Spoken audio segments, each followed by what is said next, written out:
لا تلمزوا انفسکم، ایک دوسرے کو تانے نہ دو، ولا تنابزوا بالالقاب، برے نام سے نہ پکارو۔ آپ نے فرمایا بیوی کو لقمہ کھلانا صدقے کا ثواب، روز مفت کا ثواب لو، 2-3 لقمے بیگم کو کھلا دو، بیگم خامن کو کھلا دے، صدقے کا ثواب۔ تلاش کرنا سیکھو، ایک ابھر پڑے تو دوسرا چپ ہو جائے، دوسرا ابھرے تو پہلا چپ ہو جائے، یہ طلاقیں ختم ہو جائیں گی، یہ لڑائیاں ختم ہو جائیں۔ زبان کو سینا سیکھو، چپ کرنا سیکھو، بیٹیوں کو سکھاؤ۔ ہمارا سسرالی معاشرہ، چاہے آپ لوگ انڈیا پاکستان سے یہاں بھی آ گئے ہیں، سسرالی معاشرہ ہندوانہ ہے، اس میں اسلامی تہذیب کوئی نہیں ہے۔ میرے نبی کا فرمان ہے، یہ جو میرے صحابہ ہیں مدینے والے، یہ بہت عالی شان لوگ ہیں۔ کس بات پہ؟ جہاد، روزہ، حج، زکوٰۃ نہیں۔ جب یہ کسی کی بیٹی کو لے کر آتے ہیں نا بہو بنا کے، تو اس بچی کو سسرال میں پتہ نہیں لگنے دیتے کہ ماں باپ کے گھر ہے یا سسرال کے گھر۔ اگر آپ گھروں میں محبت کی زندگی گزارنا چاہتے ہیں، تانا دینا چھوڑ دیں۔ لا تلمزوا انفسکم، میرے رب کہہ رہا ہے، لا تلمزوا انفسکم، ایک دوسرے کو تانے نہ دو، ولا تنابزوا بالالقاب، برے نام سے نہ پکارو۔ یہ تو بڑی موٹی ہے، یہ تو بڑی چھوٹی ہے، اس کا تو ناک ہی سیدھا کوئی نہیں، اگر وہ کہتوں ہی کالا ٹٹ حبشی ہیں، لڑائی تو ہو جائے گی۔ میرے نبی نے ہمیں زندگی اس طرح سے، حضرت عائشہ رضی اللہ عنہا چھوٹی تھی، آپ ان کے لیے آٹا گوندتے تھے۔ آپ کی شان سنو قرآن سے، والنجم اذا ہوا ما ضل صاحبكم وما غوا وما ينطق عن الهوى ان هو الا وحی یوحى علمه شدید القوى ذو مرة فاستوى وهو بالافق الاعلى ثم دنا فتدلى فكان قاب قوسين او ادنى۔ اتنی بڑی شان والا آٹا گوند رہا ہے، جھاڑو دے رہے ہیں۔ 9 بیویاں زندہ تھیں، اپنے کپڑے خود دھوتے تھے، پھٹ جاتا خود سیتے تھے، جوتا پھٹ جاتا خود بیٹھ کے سیتے تھے۔ آپ اپنا جوتا سی رہے اور حضرت عائشہ چرخہ چلا رہی تھی۔ اب چرخہ، آپ کو کیا پتا چرخہ کیا ہوتا ہے؟ کسی عورت کو پتا ہے؟ وہ بڑے ہاتھ شاہد شاباش۔ تو ہمارے بچپن میں وہ ہماری ماں وہ نوکرانیوں کو ایسے لائن میں بٹھایا ہوتا تھا اور وہ چرخے کاٹ رہی ہوتی تھی، پھر اس سے وہ کپڑا بناتے تھے ہمارے جولاہے۔ تو اب چرخہ کاٹ رہی تھی اور اللہ کے نبی جوتا اپنا سی رہے تھے۔ عائشہ میرا جوتا بھی سی دو، نہیں خود سی رہے تھے۔ تو آپ کے ماتھے پر پسینہ آ گیا، پسینے میں سے نور نکل رہا، اور چونکہ جب روشنی پانی سے گزرتی ہے تو 7 رنگوں میں تقسیم ہو جاتی ہے، تو وہ رنگین شعائیں نکل رہی تھیں۔ تو حضرت عائشہ کا ہاتھ وہیں رہ گیا اور ایسے دیکھ رہے ہیں۔ تو تھوڑی دیر بعد اللہ کے نبی نے محسوس کیا کہ عائشہ کا چرخہ نہیں چل رہا، تو آپ نے آنکھ اڑا کے دیکھا، عائشہ خیریت؟ چرخہ بند کر دیا۔ تو انہوں نے فی البدی شعر پڑھا، وَإِذَا نَظَرْتَ إِلَىٰ أَسِرَّةِ وَجْهِهِ حَلِلَتْ كَمَا تَحِلُّ الْبَدْرُ الْجَلِيُّ۔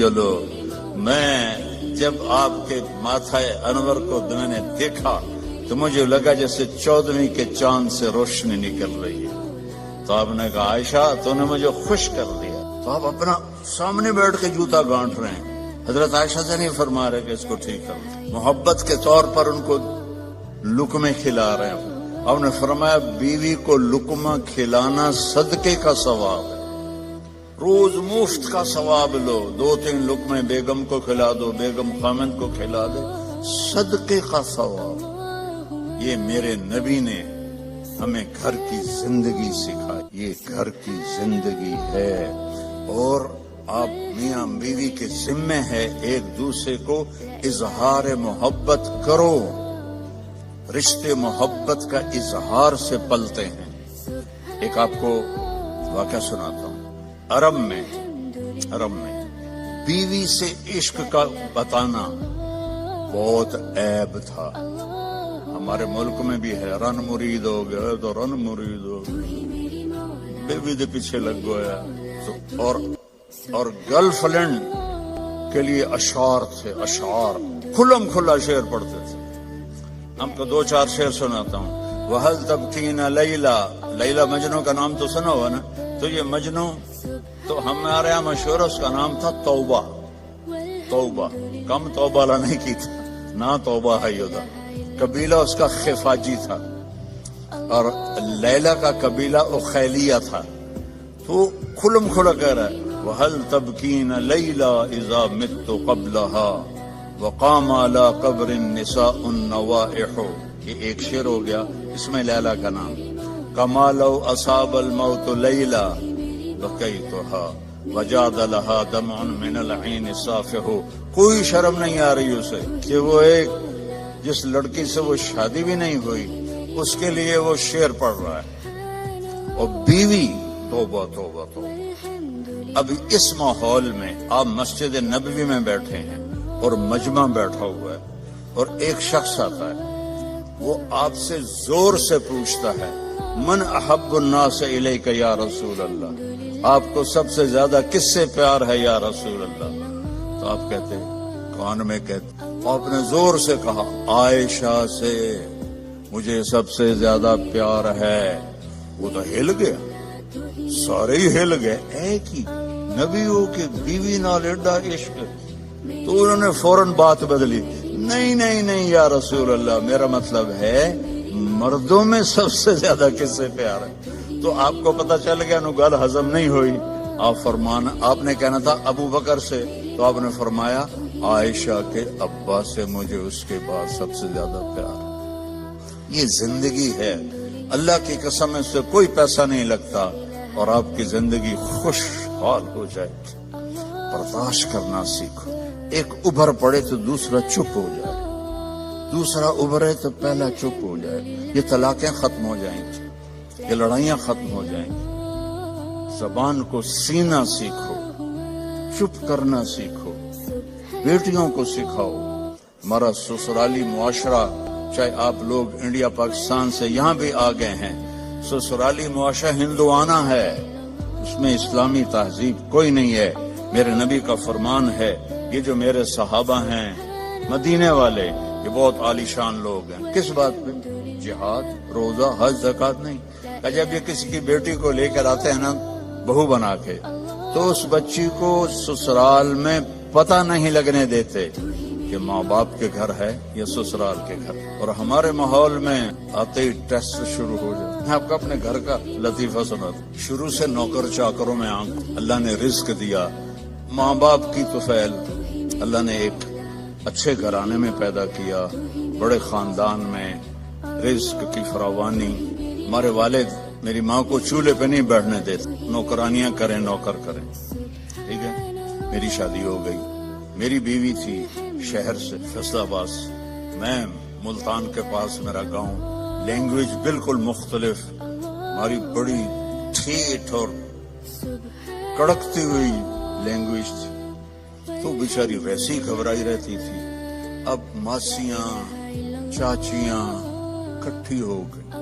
تیری ماں تا چولہے تے سڑدی پئی ہوندی، بیگم تیری ٹھک کے بیٹھی ہوندی. مجھے اتنی ہنسی آئی.